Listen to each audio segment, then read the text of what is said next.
All right. Thank you, everybody, for being here. As you know, we start these on time to honor our guests. They're usually just an hour, maybe an hour and 15 minutes, but we're going to move on from here. So I know we have board members outside. Adam Ravon is here today. Jeanette Garza-Lindner is here, and Cassandra Azim Bandy. Could we give them a round of applause anyway?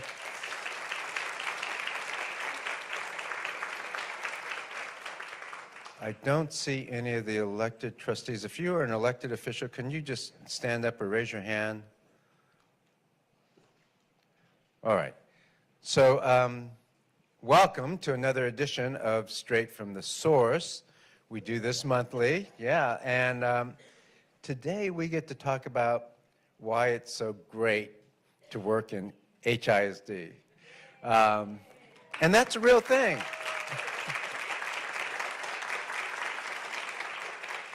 Let me tell you why that's a real thing. We recently, and actually still have, the Intent to Return survey open. So it's been open for a little over a week, closes Friday, March 1st. And so we've asked teachers to fill that out, and most districts do that, right? An intent to return, just so we can see what our hiring practice should be, where we should go, how many we probably need to hire, and things like that. And so this is nothing phenomenal. What is phenomenal is that so far 8,000 teachers have filled out the form. 8,000. Of that 8,000, 97% say they want to return to HISD.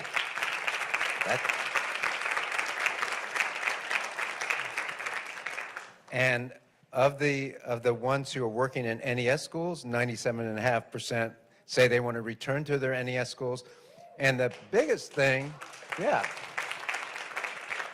is that the teachers who are not working in the NES schools who say they're going to return, they want to return to the district, 14% want to return to an NES school that are not working today. So that's 14% of 11,000 teachers, if that rate holds, is somewhere around 700 or 800 teachers who want to work in the NES schools that are not working there today. So that's a good sign. The other thing is this Saturday was our first job fair, and it was an overflow crowd of people who want to come to HISD. And we signed up a lot of them already. You'll remember I said last year that when I got here in the summer, we had 800 vacancies, that it was going to be a challenge to get to 0 vacancies by the start of the school year, because if you're starting with 800 vacancies in June, you're already wrong. We should be hiring now like we are hiring. And I will predict today that we will start the year off next year with 0 vacancies again.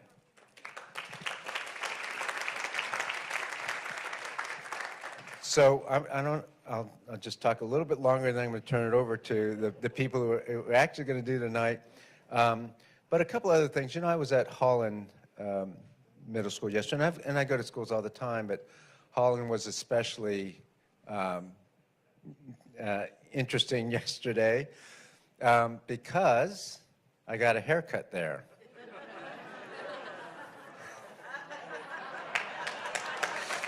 And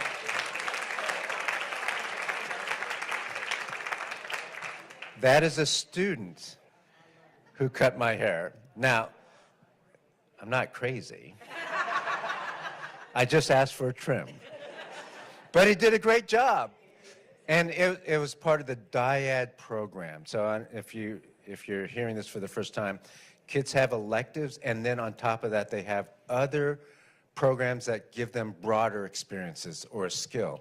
So there's piano at Holland. I don't think they have karate. They have dance. They have photography. They have barbering. And several. And the gentleman in the back there, in the picture, I'm looking at the back, but the gentleman in the back is the dyad consultant. He's a consulting member. He's a community member. He went to Holland Middle School. Yes. And so even though he doesn't live in the Holland area anymore, he lives in the greater Houston area, he goes to Holland twice a week, 8 hours a day for the full day to help kids because he's connected to Holland Middle School. And so the communication of what NES actually is, I know, you hear all kinds of stuff, but obviously the word is getting out that it is a great place to work at HISD. And we're going to talk about why that is. One of the biggest reasons why that is because teachers want to work in a school where the culture is high performing and where they have a great leader.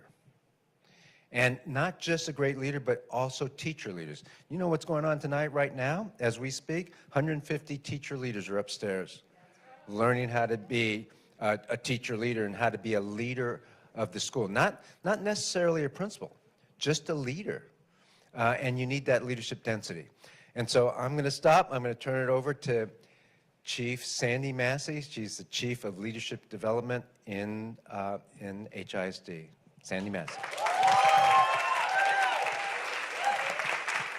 Hey, everybody. I feel so honored to be able to kind of step into Mr. Miles' shoes during this source, straight from the source, because this is celebrating the work and why it's such a great place to work in HISD, and part of it is because of how we develop and grow our leaders. And that happens to be the work that I do, is growing and developing leaders in my department. If you're in my department and you help these academies, will you stand up and just wave real quick? Stand up, come on. Okay, thank you. I've got people that are not agreeing to stand up, and they're right here on the front row. Man, okay. We're going to start off by sharing a little bit of data with you because I think it's important that you see the capacity of the density that we're building here and just the impact that these two academies that we're going to show you tonight have on HISD. So I'm going to invite Dr. Kimberly Parrott to come up. And Dr. Kimberly Parrott is over our Teacher Leader Academy, the group that's upstairs right now. This is the director of that group. And then Erica Austin, she is the Academy Director for Principal Academy. So, and I'm gonna turn it over to them, so I will run the slide deck for them. We are so excited to be here tonight. Thank you to our superintendent and to our Chief Massey for giving us this opportunity to tell you guys just a little bit about the work that we get to do every single day. We are the Leadership Academies team, and that really encompasses 3 opportunities to build leadership density in our district. We have our Teacher Leader Academy with Dr. Parrott. Erica, can we have any teacher leaders in the room that are in the academy? Will you stand up and just let us see you?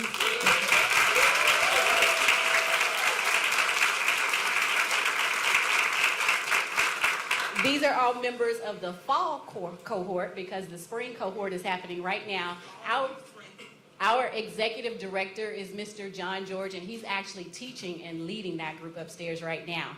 In addition to teacher leaders, we have individuals who are aspiring to be assistant principals, and that academy is led by Mr. William Jeffrey.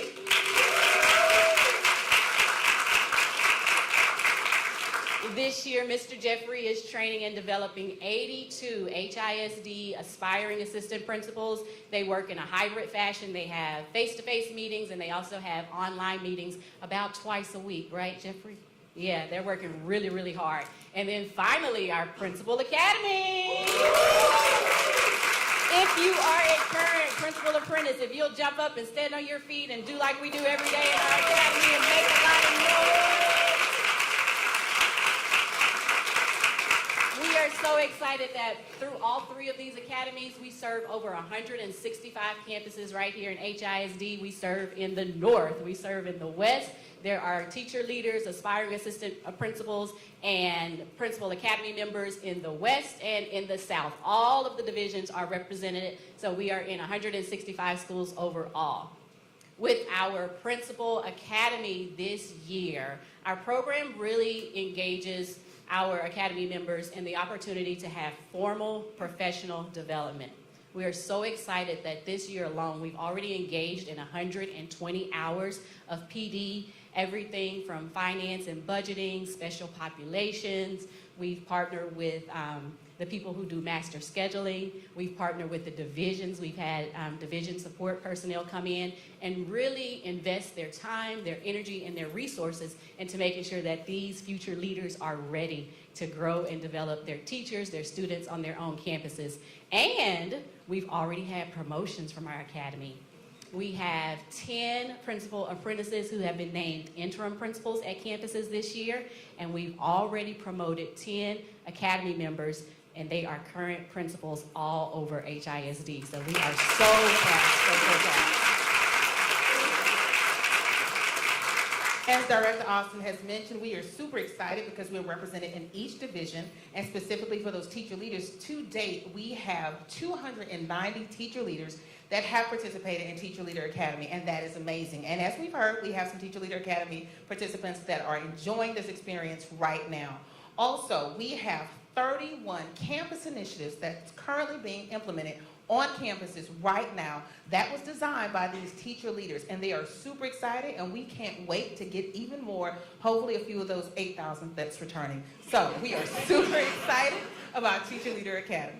Okay, with that said, we want to start off with a video, and then I'll introduce our panelists. And we want to show you what it looks like to be in TLA, Teacher Leader Academy. Our agenda, we're going to have a TLA data check-in and a data activity. This program, oh my gosh, okay, it helps you to become a better leader.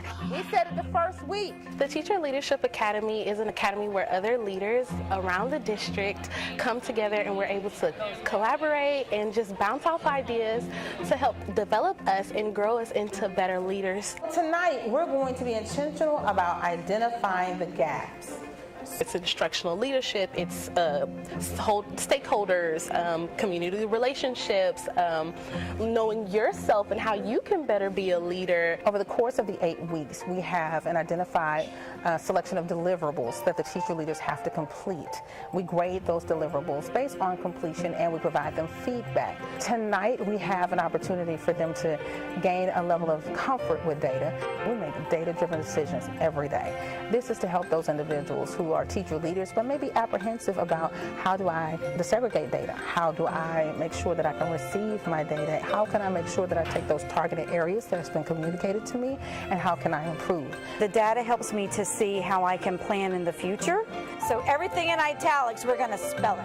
But I have taught in other districts. This district gives you the opportunity to grow definitely. It shows that they want to invest into their employees, into their own network, and just want to help develop and grow more teachers. It's a requirement to have at least 3 years teaching experience.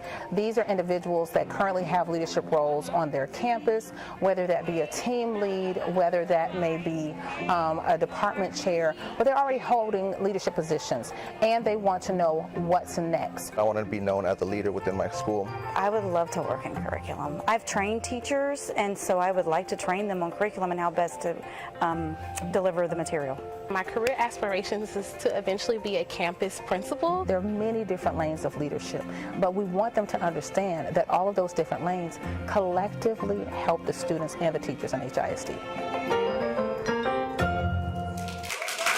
All right.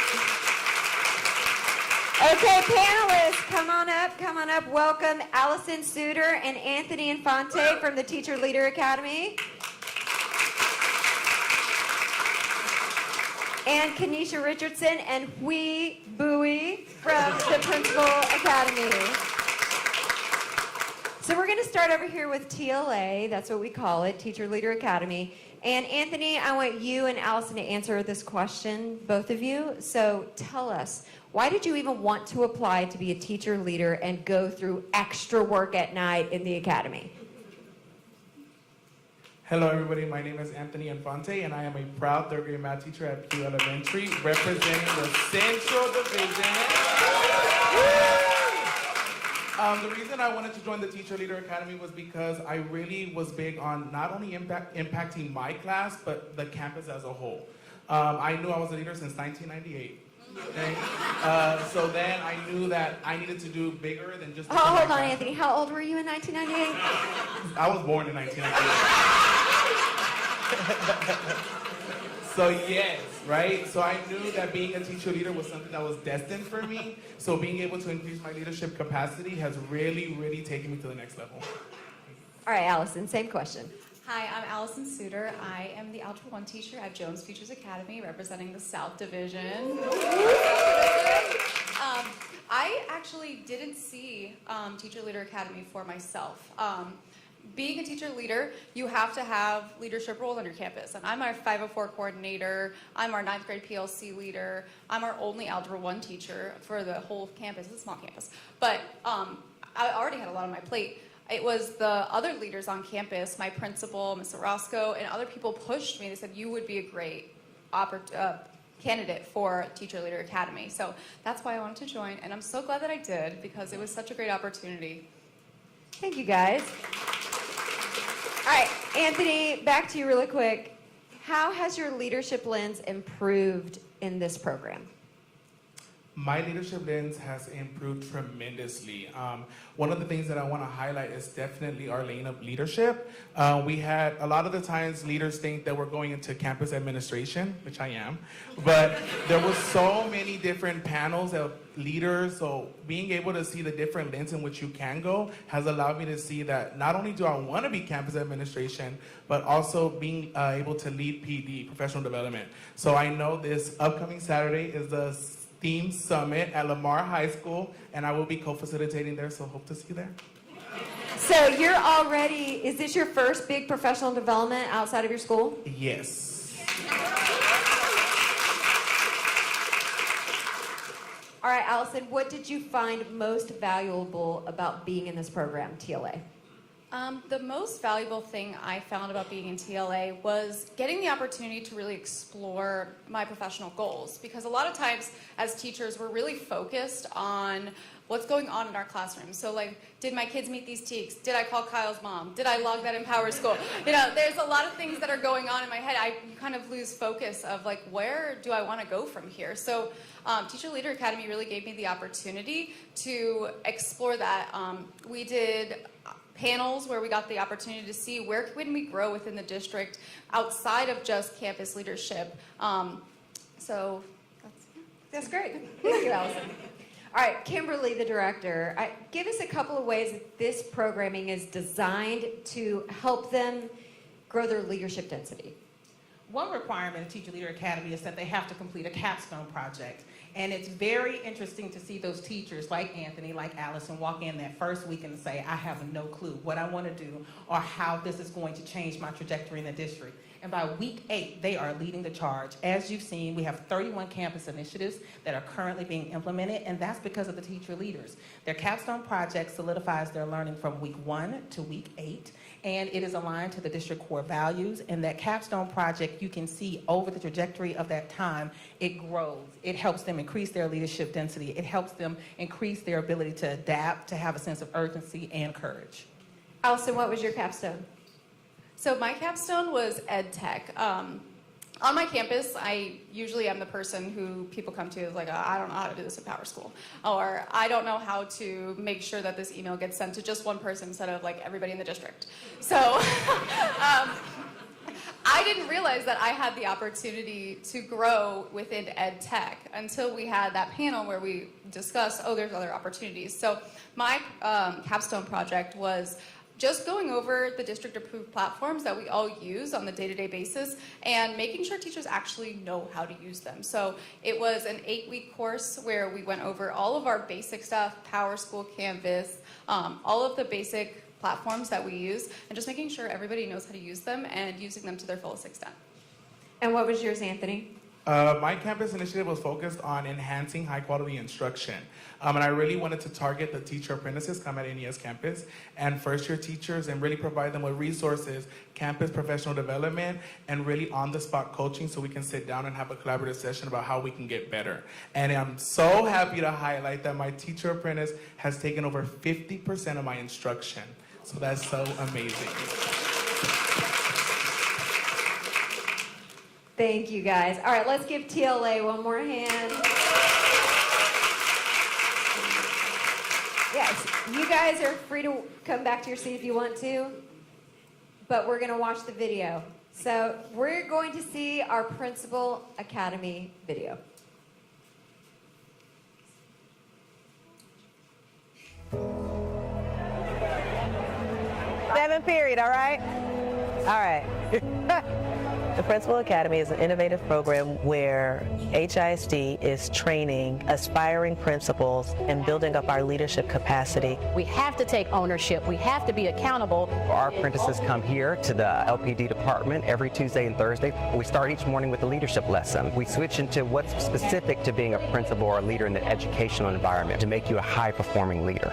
There's certain things as a leader that you have to practice and control. The best part about the Principal Academy is it actually offers practical information and practical experience before you actually step foot as a school leader on a campus.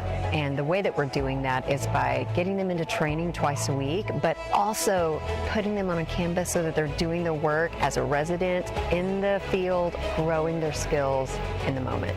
It's basically you're able to be a quote-unquote student principal before you actually have to absorb or take over the role as an actual principal. And so you get the capacity that you need, you get the training, and you're able to fail in a place where it's safe to do such. Right beside an instructional leader that knows how to guide and direct you from your shortcomings to build upon where you're at to get you to where you need to be.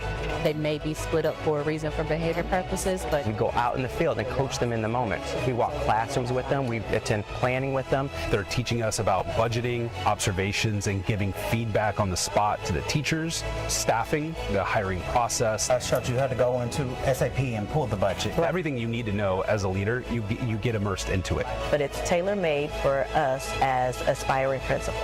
Now this next classroom, it's your time to coach. All right. And so all of these traits are going to actually move them into a way where they can lead their own schools, their own teams with excellence. All right, Principal Academy. We're going to have them move their chairs real quick. All right, we're going to start with Hui. Talk to me about what drives you to be a principal, and how did Principal Academy support that drive? So, honestly, I got into education chasing a girl. She was like, nah. But so when I went into it, I fell in love with education. There's a part that touched me in my heart, right? There's so much that the city has done for me. I grew up in Houston, and I didn't speak a lick of English, right? But there was so much given to me, and I was able to be where I am today because of that. And so I wanted to give back, and that was a big part of it. In terms of the Academy itself, there is so much that the Academy has given us. Number one thing is the on-the-ground training. That is so crucial, because most trainings you get theory, right? And theory is great. You can learn a lot from theory, but it has to become applicable. The training does both. The Academy does absolutely both. There's the PDs that we get regularly, as stated, and then after that, there is on-the-ground training, and constantly. I'm actually very lucky this year that I was able to be at all the grade levels. I started in middle school, then I went to Sanchez Elementary, and then as an interim, and then now I'm at Madison High School. And all three there's an unbelievable amount of knowledge that you can gain from these experiences. I would never have gotten that if it wasn't for the Academy.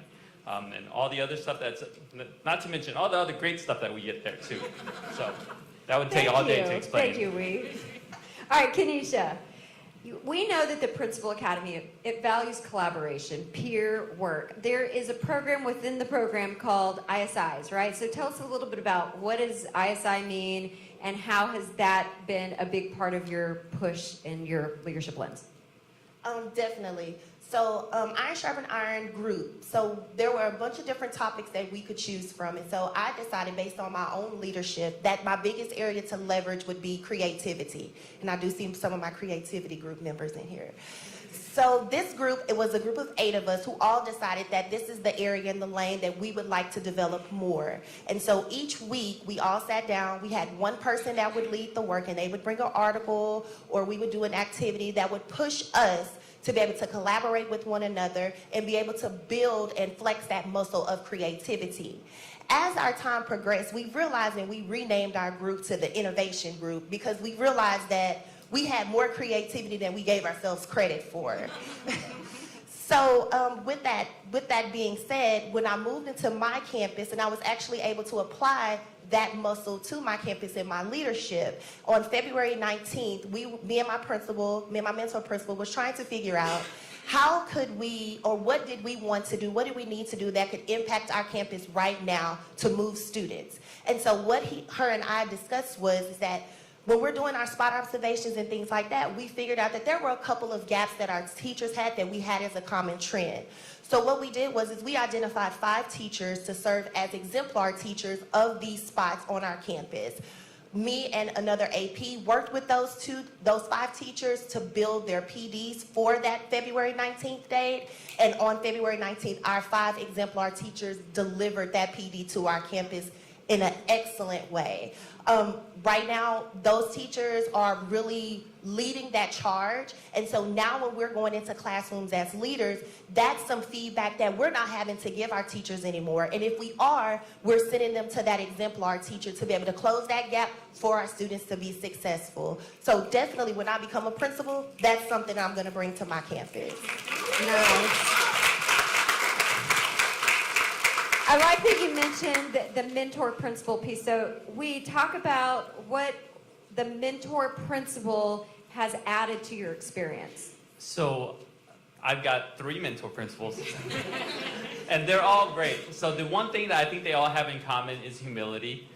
They all bring that to the table, and they're always willing to listen, so that's great. It's a great skill that I can learn from, and I'm going to steal it and bring it to my school. So I've one example, Principal Contreras, like just 2 weeks into the job, he was like, so we had a training, and he's like, how did you think the training went? Just being open to listen to feedback, that humility is so crucial in an effective leader. So I would love that. Principal Randall, always open to my ideas. I have 1,000 ideas all the time, and she's like, not that one. That one's good, so do that one. So we were able to actually build this culture program, and that I was able to replicate it at the schools, and so that it's just building the kids up, getting the kids to fall in love with education again and having meaning behind it. We actually created enemy schools so that we can score better than them on the math test, and that's always fun, right? Make it competitive. So it's just stuff like that, just to cheer the kids up, kind of give them a purpose to do good and succeed again. All right, guys, last question. And we know you both aspire to get into the next principal position. You want to lead your own school. What do you think the Academy has done to help you get there? Kenesha, you first. It was kind of like what we were talking about in the video, where all the different trainings that we've been provided. And so the 3 trainings that really resonate with me the most that I will be able to apply when I do become a principal is the multi-program, multilingual, when they came and spoke to us, as well as master scheduling. The timing of those 2 trainings were beneficial to my current campus because we were in the process of leveling. So we were losing some teachers, and we wanted to make sure that when me and my mentor principal sat knee to knee and made those decisions, that we made the decision that was best, that was not going to impact our students. So therefore, so we were able to make those changes within our campus seamlessly. And then with the multilingual, we were able to provide those supports to teachers that needed them, because now they had a larger population of EB students in their classrooms that they did not have before. So we were able to use those strategies, and I was able to go into the PLCs, train the teachers, practice with the teachers, demo, make them feel comfortable about having this new population in their classroom, and that their students can succeed at the same rate as their other students can. And so I'm proud to say that when we had our MOI, as well as our digital DOL data, that our EB students are scoring at the same rate as our students that are in our gen ed population. So that's something that we're super proud of, and I'm super passionate, and I almost choked up. So thank you. All right, will you wrap it up and tell us what you've gained most from the Academy that's going to help you be a principal? I think the biggest thing has to be, we have an iron sharpen iron group called Replace Yourself. It started off as okay, I might be getting a school soon, like maybe sometime this year, so I need to leave the school in good hands by preparing the people around you. What we quickly realized in that group is actually this is very crucial skills to have in terms of going into a new school where I'm going to need to train my staff to be able to go into the classroom, coach on the spot. Those are all crucial things, and that wouldn't have been developed if it wasn't for this part of the program. And the experience, again, I think I can't say enough. This is one of the best programs I've been a part of, and I'm so happy. You picked me. All right, Erica's going to answer the last question. And Erica, tell us, what would you say to someone who's excited or maybe thinking about moving into the academy? What advice would you give them? So I promised Sandy that I wasn't going to cry, but I am so proud of the apprentices. This has really been just the joy of my life to serve this academy. I have been in HISD for 10 years, and to witness the transformation in our district literally right before my eyes has just been amazing. And so I'm so honored to be a part of that work. If somebody is interested in becoming a part of the second cohort of our Principal Academy, the time to apply is right now. Our academy is on fire. We are going to bring in 25 external candidates, and we're going to hire 25 internal candidates. The application process goes live on Monday, and I just got a feeling that we're going to have a ton of qualified applicants, so make sure that your application stands out among the rest so that you can be like these two and be selected.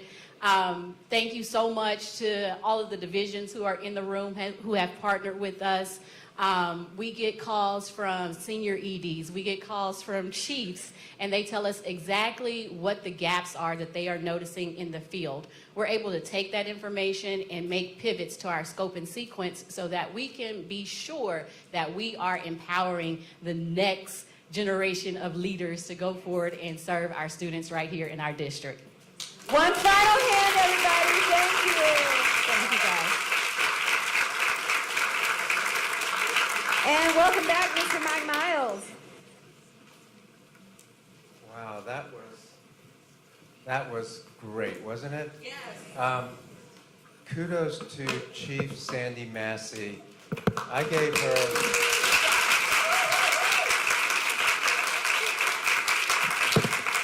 I simply told her to create a Principals Academy, a Teachers Academy, a leadership academies, and I think I gave her a limit on how much money she could spend.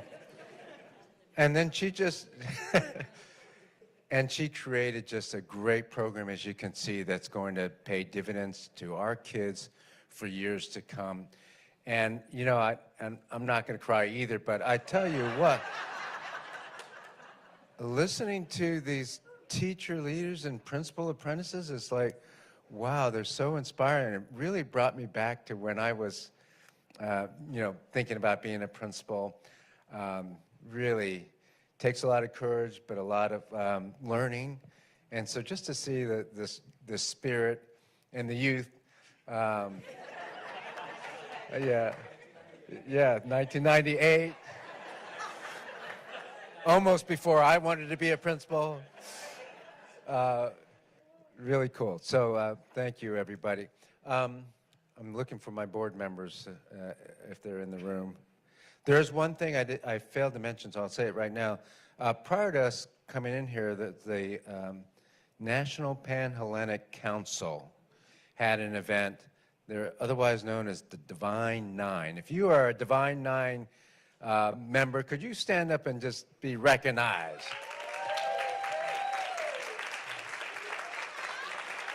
Yes. And I said earlier, and I'll just repeat it, the Divine Nine, fraternity and sororities, created mostly in the early 1900s. I think one of the nine was created in 1963, but the rest were created in 1910, 1911. So they've been fighting the fight for over 100 years. And if you can put yourself back in the day, well, I mean, none of you were born then, but if you could put yourself back in that time period, right, you know that there was a lot of work that needed to be done just for equality, just for civil rights. And those organizations have carried on, and the members you see now are, the torch has been passed to them to help our kids. And it's the fight's just as intense because the year 2035 is coming, and we still have issues of equity and access and opportunity. And so thank you, Divine Nine, for the work you're doing and what you're doing for our kids. And then quickly, I noticed we have a couple of our division superintendents, Dr. Luz Martinez and Orlando Riddick over here in the north. All right, we have about 25 minutes. I'm going to spend about 10 minutes just talking about the employee value proposition. We talked about why this day is devoted to why it's good to work for HISD, why people want to. And you saw one of the reasons why teachers want to work in any place is the leadership, and the opportunities for leadership. And so you got a taste of that. I'm going to go over a couple other things about why it's good to work for HISD, but I got to start with the employee value proposition, which is a choice, and why we need a certain type of employee also. So you'll remember, and I still think it's just as urgent, this is the last generation of kids in school before the skills gap is locked in. I said this in June, and I still believe it. Nothing I've seen detracts from that over the last 8 months. It is still that urgent. Our kids need to rewrite and do math, yes, and they have to be able to have year 2035 competencies, information literacy, problem solving, critical thinking, learning how to learn, working with AI, working in teams, getting skills that are more geared to the modern workforce. All of that is important too. You're going to hear more and more about the skills gap coming up. So this is urgent for our kids. So the vision hasn't changed. We are in a transformative era. What we've done in the past has not worked, will not work. We need bold, transformative change. And so we need people who believe that the mission is possible, who also know that the challenge, who believe this is the most important work of our time, and is willing to be in a transformative district. One that's not going to do normal things, the status quo. One that's undergoing tremendous transformation. That's who we need in the district. So employee value proposition talks about what the employee needs and what we need. And in the end of the day, both sides have to have a choice. That's not, you won't always hear that, but it is a choice to work in any organization. And so we look for, and it's not just education, employee value proposition is any effective organization thinks about what is the value that they bring for employees, but also what is the values that they need. So this is an example of one, kind of fits us right here. Employees value, yes, salary and benefits. Let's not fool ourselves. Salaries matter, you know, and in our profession, we have not done right by teachers on salaries. But a positive school culture matters too. Leadership matters. Opportunities matter, right? And more work-life harmony matters. You know, to the millennial generation, the Gen Zers and whatnot. You know, I'm an old guy, so it doesn't mean quite as much to me, but I recognize that the world has changed and moved beyond me. Rip, Mr. Rip Van Winkle. But the district also has values, things that it's looking for. And you can see some of them on the slides, right? High quality instruction, student academic success, that's important for us. And people who can give us that student academic success, contributions to the culture. So it's not just me sitting back waiting for the culture to develop, it's me, teacher leaders, growing that culture, right? That's what we value. We value people like this. Leadership, we value leadership and continuous improvement. So both sides have to have a fair trade, so to speak, right? Can't be the system gets all its stuff and nothing the employee gets. There's got to be an employee value proposition looking like this. So if you're an effective teacher out there, and we said this on Saturday to the hundreds of people that are not in HISD looking for a job, if you are an effective teacher and you want to be part of a high performance culture and a district that is doing the most transformative work in the nation, that's not an exaggeration, guys. We're the only ones doing whole-scale systemic reform, the only district.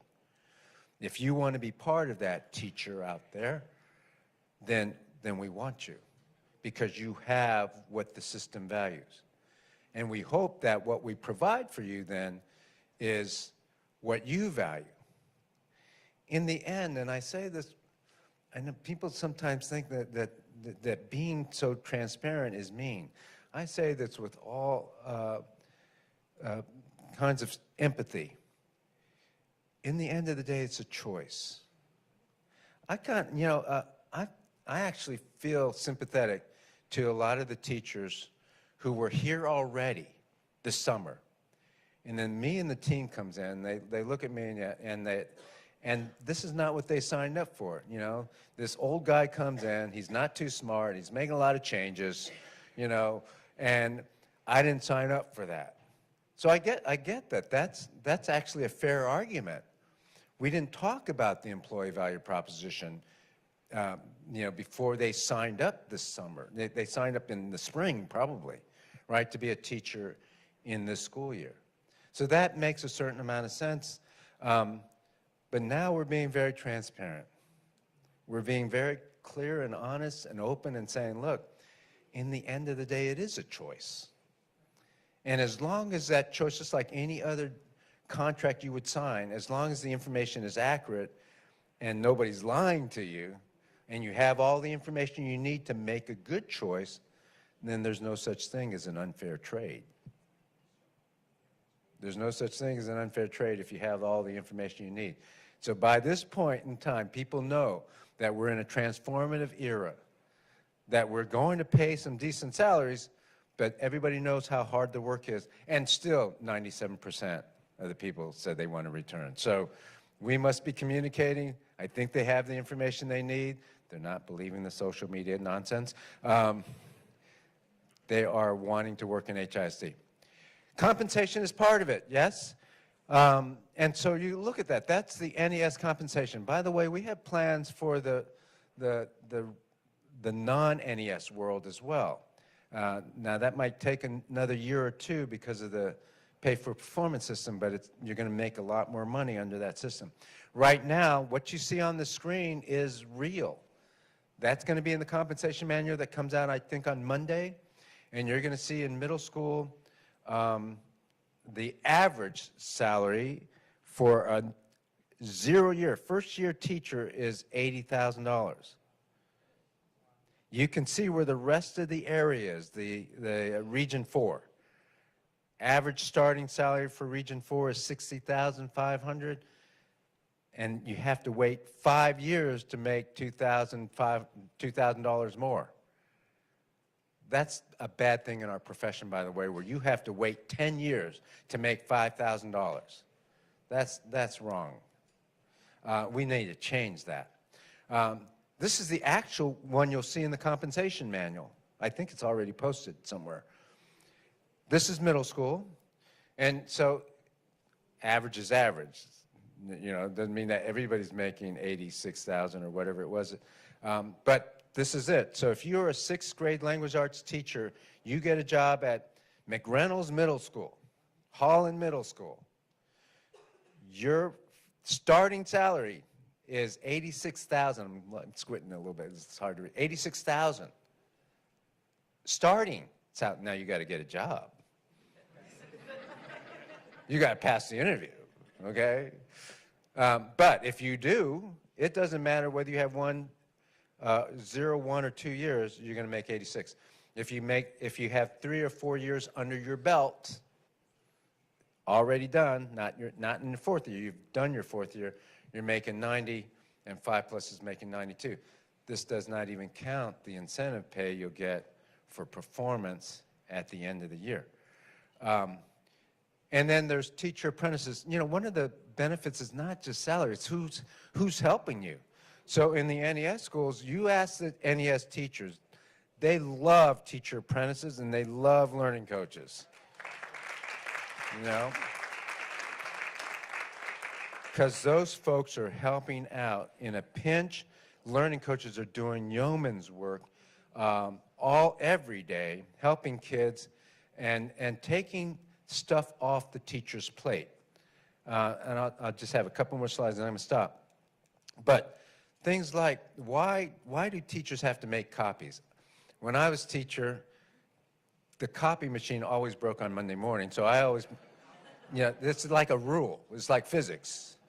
So what you do is you make your copies on the weekends. That's what I did, right? And every Monday morning, people frustrated, and they start off the week bad because the copy machine broke, and then trying to make copies and things like that.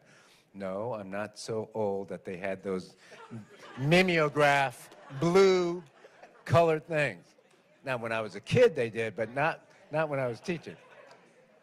Shame on some of you. Anyway, they shouldn't have to make copies. Come on. Somebody else can do that. Our NES teachers don't even have to grade papers outside of class. They have to grade what we call a demonstration learning, a 10-minute quiz during class every day. So they do that. Do you need more information than that on Johnny? You're grading that kid every day with the mini quiz. Every day.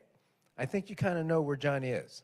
I'm not sure you need many more grades than that.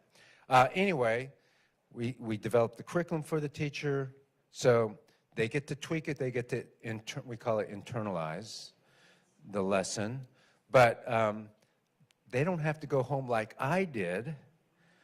For 4 years, we put the kids to bed, my wife and I, and then I got 2 hours after the kids went to bed every day doing lesson planning.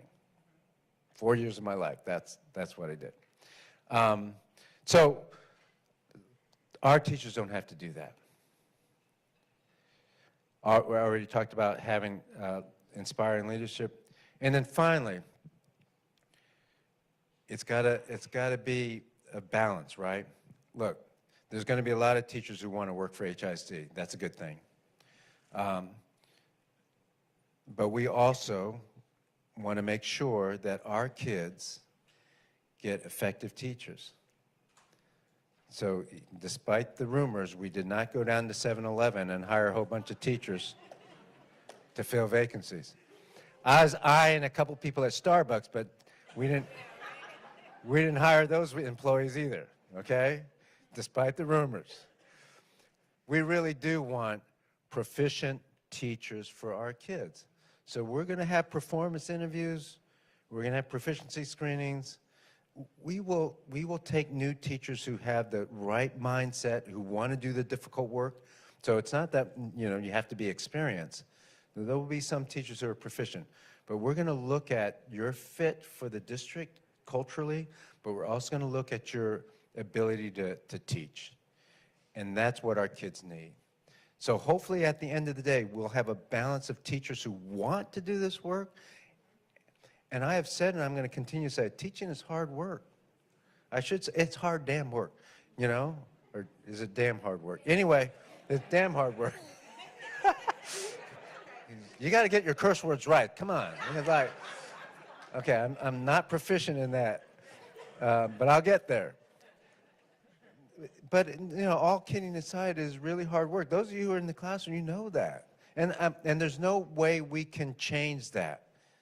We can take away the copies, we can take all this, but standing in front of kids every day, giving it your all, knowing the pace and going, that's hard work. I don't care what anybody says. So hopefully in the end of the day, you know that it's hard work, but you want to work for this district, and we choose you as well. Who has the first question? We have about 10 minutes. And it can be about anything.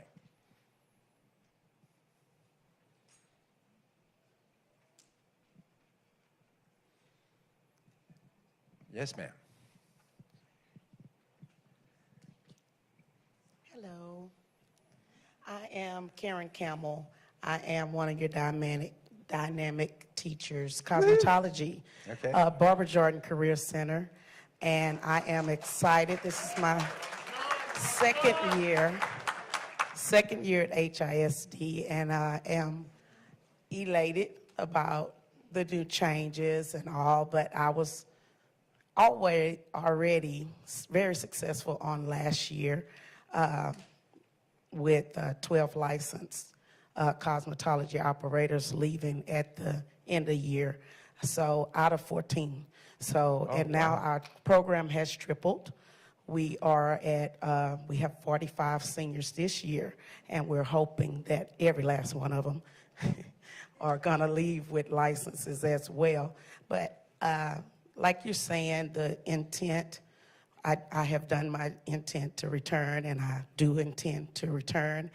But I would like to know your intentions for Barbara Jordan Career Center and the services that we're offering over there. Thanks for asking. I visited Barbara Jordan in the summer, and I'll come back in the spring. And I got a tour, and I kind of know some of the things that are happening over there. So Barbara Jordan was built to serve many campuses who send their kids to Barbara Jordan for career tech ed programs. And they have not just cosmetology, but they also have, I don't know exactly what you're calling it, auto shop, and there's culinary, there's health, there's welding, there's wood shop, childcare. All of which are important, all of which need to still be part of the program for our kids. And that is what we need to work on, and that is Barbara Jordan and the other schools in the high schools in the underserved areas need upgraded career tech ed programs, robotics, graphic design, working with AI, computer science, those sorts of things. We also need to provide the kids that go to Barbara Jordan. So yes, and let's keep those programs, right? Because there's a place for that as well. But we also need upgraded skills for the kids who want that.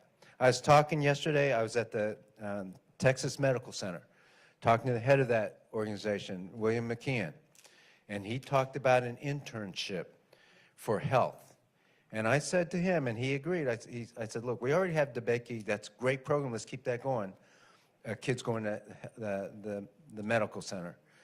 I want that program, if you're willing, Mr. McKeon, to serve our underserved kids in the medical field so that they can go to the medical center and get an internship. That's what we need. And that's just one example. There's many other things that we're going to do. So the other thing we're going to do next year, and I'm looking at Rebecca Dre here, Deputy Chief of Staff, who's working on with the Committee for AI, Artificial Intelligence. Next year, we're going to have an Artificial Intelligence elective in every high school, and we're going to have 4 programs of study, we're going to make sure every high school has those 4 programs of study. Because what's happened in the past is that some high schools get these more robust programs and some don't. And that's an equity issue for me.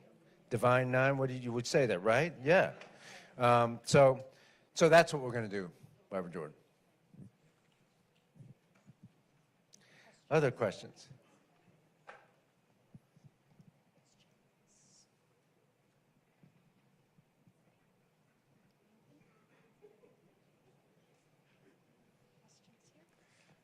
I might have to start quoting movie lines, you know come up with a question.